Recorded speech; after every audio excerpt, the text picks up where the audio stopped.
विदर्भात वाघांच्या हल्ल्याचं प्रमाण वाढलं. वाढत्या वाघाच्या हल्ल्याच्या पार्श्वभूमीवर मंत्रालयात बैठकीचं नियोजन. पालघरच्या शेतकऱ्यांनी शेकडो किलो मोगरा फेकला. कल्याणच्या खाडीत शेकडो किलो मोगरा फेकला. मोगऱ्याला दर मिळत नसल्याने शेतकरी संतप्त. मुंबईतील 7 धरण क्षेत्राकडे पावसाची पाठ. 7 धरणात केवळ 13% पाणीसाठा शिल्लक. समाधानकारक पाऊस न पडल्यास पाणी कपातीची शक्यता. महाबळेश्वरमधील लिंगमळा धबधबा प्रवाहित. परिसरात पांढऱ्या शुभ्र धुक्यांची चादर.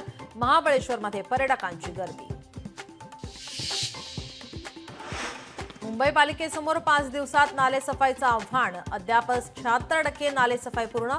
7 जूनपर्यंत नालेसफाई करण्याचे उपमुख्यमंत्री शिंदेंचे आदेश. अहमदाबादला जाणाऱ्या विमानांच्या तिकिटात वाढ. IPL फायनलमुळे विमानांच्या तिकिटात वाढ. विमानांचे भाडे थेट 25 ते 30 हजार रुपयांवर. वाहन भाडे कराराच्या नावाखाली 20 लाखांची फसवणूक. 9 गाड्यांसह 1 जण अटकेत. धुळ्यातील शिरपूर पोलिसांची कारवाई.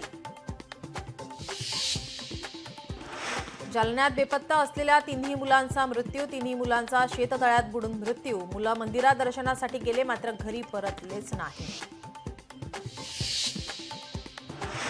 सोलापूरमध्ये 2 गटात राडा. जुन्या वादातून राडा झाल्याची माहिती. हाणामारीचा व्हिडिओ मोठ्या प्रमाणात व्हायरल. मुंबई गोवा महामार्गावर माणगाव येथे अपघात. भरधाव बसची रिक्षाला धडक. अपघातात 1 ठार तर 3 जखमी. नाशिकच्या पंचवटीतील हत्येचा 4 तासात छडा. 4 तासांच्या आतच संशयित आरोपी जेरबंद.